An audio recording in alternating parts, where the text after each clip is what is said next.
Спринтър 413. По време на път започнахме да чуваме едно виене в предницата. И тъй като то е задно предаване, отпред общо взето нямаме карета, нямаме полоски, нямаме нищо. Веднага се съмняваме за лагер. И ето какво чуваме като го вдигнем. Не знам дали се чува на видеото реално. Така, това е по принцип лагера, който шуми. Ето как се чува здравия лагер. Така, чуват си съвсем леко накладките, но този си шуми доста. Така, трябва да свалим главината. И те всъщност, то не е един лагера. Сега ще разглобим и ще видим какво точно излиза. Първото, което правим, развиваме 3 от гайките, които държат таза, за да може да го махнем. Докато буса все още не е вдигнат, олапваме леко останалите гайки и развиваме ето тези 5 болта.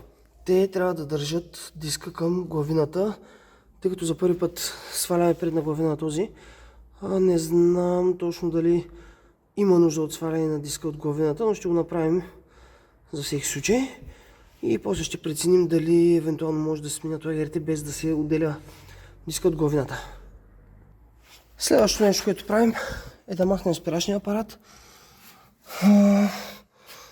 заедно с стойката, която го държи. Свалихме апарата заедно с стойката. И полека с чука започваме да бием така на няколко места по тази гривна, докато не падне.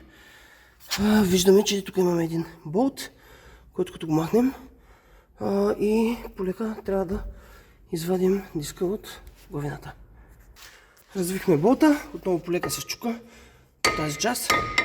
Удряме няколко пъти, докато въртим самия диск и диска отлепя.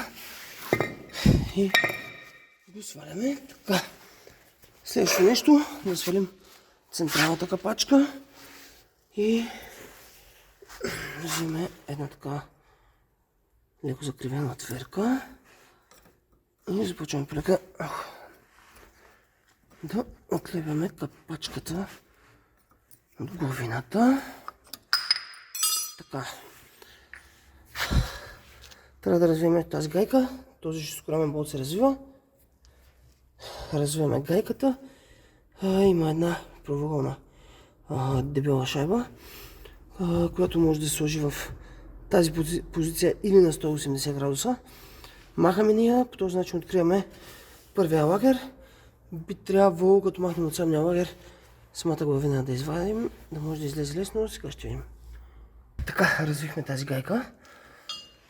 Махаме тези две парчета, едната голямата шайба и външния лагер. Така, и самата главина вече излиза.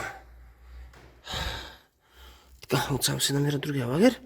Има семерина, която също трябва да сменим. Ето какво идва с новия комплект. Тази семерина, малкия лагер, някакви две подложки, които все още не знам къде са. И задния големия лагер. Лагерите имат легла, външна черупка, която всъщност е набита на самата главина. Трябва първо да се избият. Почистваме всичко хубаво. Набиваме новите черупки. Мажем навсякъде хубаво обилно с грес. Слагаме новите лагери, семерина, всичко.